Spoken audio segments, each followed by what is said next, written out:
नमस्कार साथियों, स्वागत है आपका जीएस बूस्टर में। एक ऐसा प्लेटफार्म जो आपके सपनों को साकार करने में आपकी मदद करे। तो साथियों, पिछले वीडियो में हमने बात की थी कि हम यूपीएसआई की जनरल नॉलेज की सीरीज़ का पूरा वीडियो, पूरा टॉपिक आपको उपलब्ध कराएंगे। तो आज उसी क्रम में हम मूल विधि की शुरुआत कर रहे हैं और इसमें हमारा जो पहला टॉपिक होगा वह होगा राइट टू प्राइवेट डिफेंस, यानी आत्मरक्षा का अधिकार। ओके, आत्मरक्षा के अधिकार का वर्णन इंडियन पिनल कोड की धारा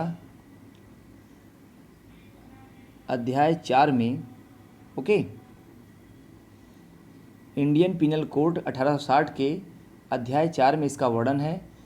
और इसमें साधारण अपवाद का जो सेक्शन है यह सेक्शन 76 से 106 तक है। ओके, तो साधारण अपवाद जो है उसके बारे में हमको बात नहीं करनी है, क्योंकि जो जनरल एक्सेप्शन है इसमें कुछ ऐसे कार्य हैं जो अपराध की श्रेणी में नहीं गिने जाते। ओके, और ये जो है 76 से 95 तक है जनरल एक्सेप्शन। ओके, तो जनरल एक्सेप्शन हमको नहीं देखना है, हमको देखना है सेक्शन 96 टू 106 RTPD, यानी राइट टू प्राइवेट डिफेंस, यानी आत्मरक्षा का अधिकार।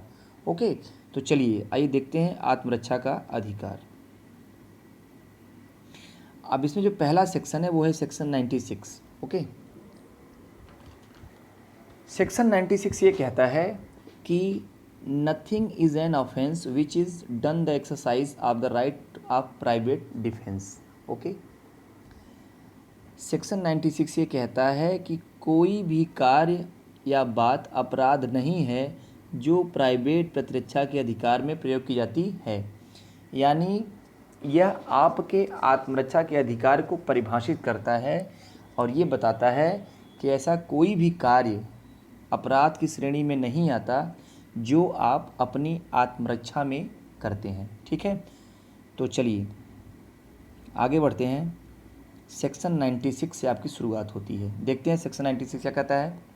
सेक्शन 97 ये कहता है right of private defence of the body and property.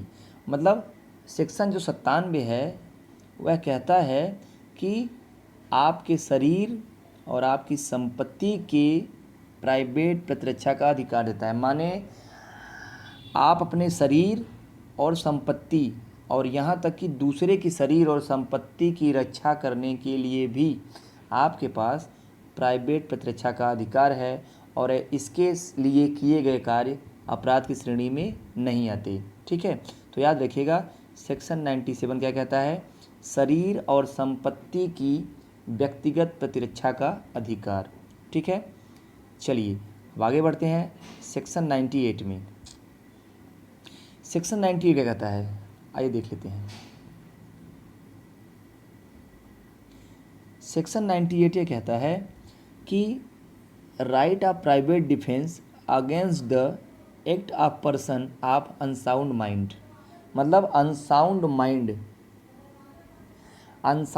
Mind का मतलब कोई ऐसा विकृत चित्त, यानी जैसे कोई पागल हो, कोई बच्चा हो या कोई इमेच्योर यानी अपरिपक्व व्यक्ति हो, तो ऐसे लोग जैसे कोई पागल या कोई बच्चा हो या कोई अपरिपक्व व्यक्ति हो, अगर इनके द्वारा आपको हमले की आशंका हो और इसमें आपकी मृत्यु की आशंका हो, तो अगर उसमें आपको ऐसा कुछ लगता है कि इनसे हमें हानि या इनसे हमें खतरा है, गंभीर चोट का खतरा है, तो ऐसे व्यक्तियों के कार्य के विरुद्ध आपको प्राइवेट प्रतिरक्षा का अधिकार प्राप्त है। यानी आप विकृत चित्त व्यक्ति या बच्चे के विरुद्ध अगर ऐसा कोई कार्य करते हैं जिससे आपको हानि होती है या आपको जान का खतरा होता है, जान माल का खतरा होता है, तो उनके कार्य के विरुद्ध आपको प्राइवेट प्रतिरक्षा यानी आत्मरक्षा का अधिकार प्राप्त है।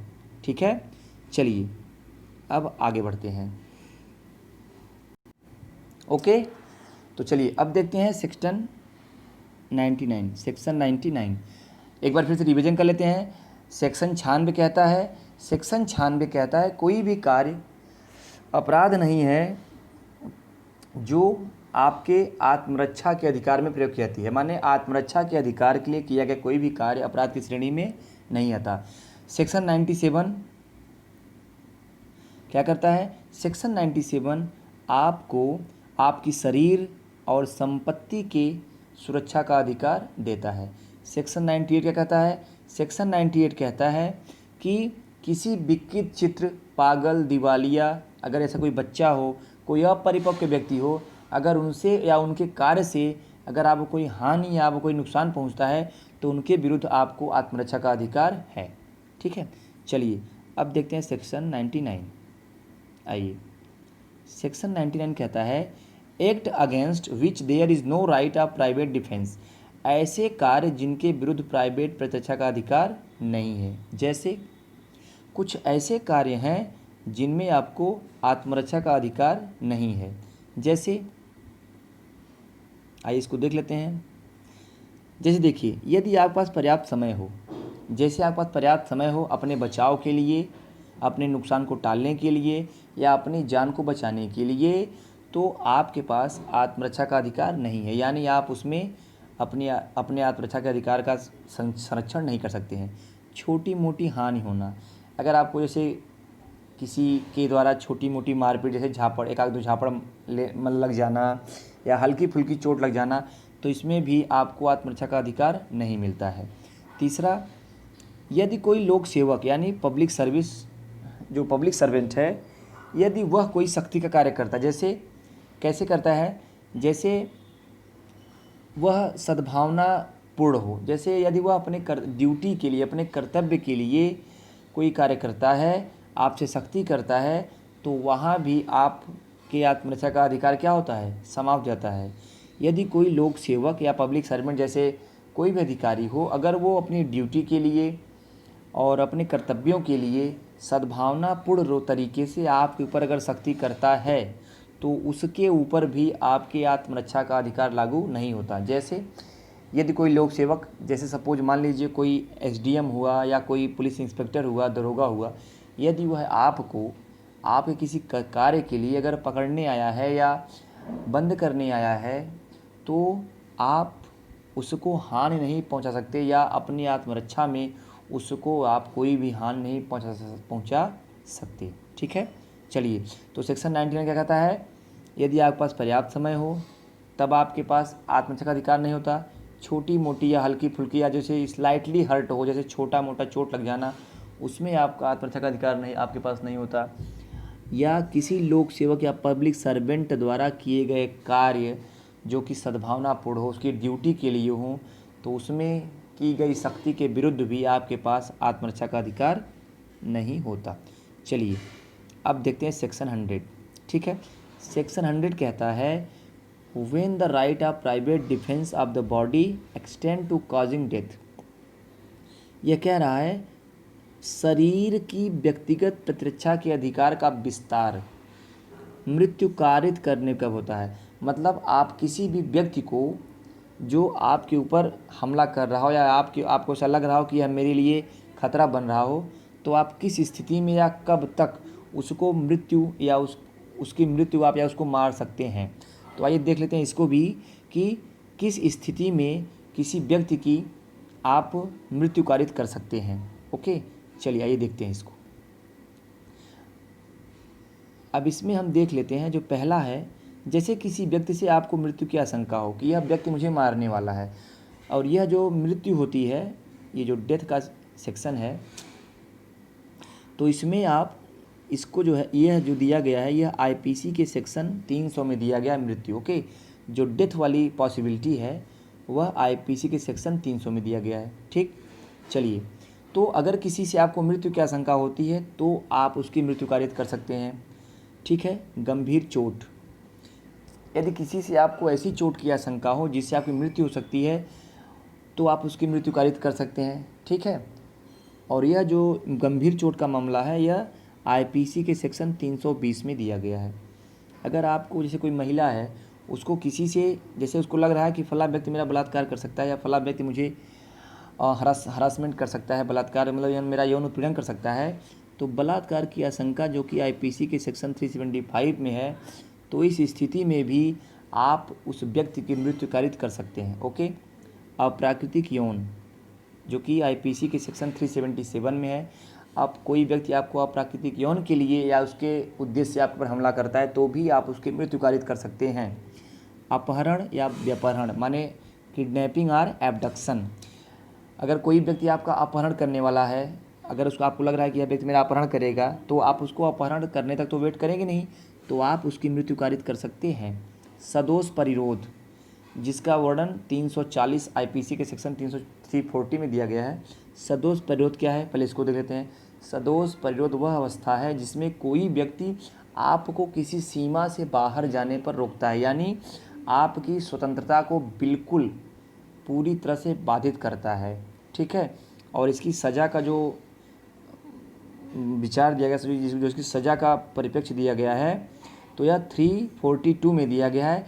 इसमें सदोष परिरोध में 1 साल की सज़ा और 1000 रुपये तक का जुर्माने का प्रावधान है। ओके। तो ये 6 प्रकार की प्रावधान किसमें है, सेक्शन 100 में। लेकिन इसमें जो 7वां जोड़ा गया वो काफ़ी इम्पॉर्टेंट है। इसमें 7वां जो जोड़ा गया वो है एसिड अटैक। कब जोड़ा गया, ये 2013 में। ये आपके एग्ज़ाम के पॉइंट ऑफ व्यू से काफ़ी इम्पॉर्टेंट है। तो जो एसिड अटैक है, अगर आपके ऊपर कोई एसिड अटैक या अम्लीय हमला करने वाला है तो उस स्थिति में भी आप उस व्यक्ति की मृत्यु कारित कर सकते हैं। ठीक है। तो इसको याद रखिएगा कि सेक्शन 100 में 6 प्रकार के प्रावधान पहले से थे, लेकिन 2013 में एसिड अटैक का जो प्रावधान किया गया वह कब जोड़ा गया, 2013 में। ठीक है। तो चलिए, ये हमारा रहा आत्मरक्षा के अधिकार का पहला सेगमेंट, जिसमें हमने देखा सेक्शन 96 से लेकर सेक्शन 100 तक। ठीक है दोस्तों, अब हम इसका पार्ट 2 जो है अगले वीडियो में देखेंगे, और उम्मीद करते हैं ये आपको वीडियो पसंद आया होगा। और अगर इसमें कोई भी आपके सुझाव या शिकायत हो तो प्लीज़ कमेंट बॉक्स में हमें बिल्कुल बताएं, और अगला पार्ट हम आपके लिए लेके आएंगे। और ये दोनों पार्ट ख़त्म होने के बाद इससे संबंधित जितने भी प्रश्न बनते होंगे वो आपको हम करा देंगे। बट आपसे रिक्वेस्ट है कि आप हमारे चैनल को सपोर्ट करिए, चैनल को हमारे लाइक कीजिए और प्लीज़ सब्सक्राइब कीजिए, ताकि आने वाले वीडियोज़ जिसमें हमने आपसे वादा किया है कि यूपीएसआई की पूरी जीके की सीरीज़ आपको हम अवेलेबल कराएंगे, और एक भी क्वेश्चन आपके इसमें से दूर नहीं होंगे, दूर नहीं जाएंगे आपसे, ये मेरा वादा है। और हमारी पूरी कोशिश रहेगी कि हम अपना बेस्ट देंगे। ओके। तो धन्यवाद मित्रों, और हमारे चैनल को लाइक कीजिए, सब्सक्राइब कीजिए और आगे बढ़ाने में इसे सहयोग कीजिए, और जितना भी अधिक हो सके उसे शेयर कीजिए, ताकि अधिक से अधिक लोगों को ये जो लेटेस्ट सिलेबस के अनुरूप एग्ज़ाम होने वाला है, इस सिलेबस से जुड़े सारे वीडियो, सारे टॉपिक उन तक पहुंच सके। ओके। चलिए, इसी उम्मीद में आज का वीडियो हम समाप्त करते हैं और आपसे मिलेंगे नेक्स्ट वीडियो में। तब तक के लिए शुक्रिया। Thanks for watching.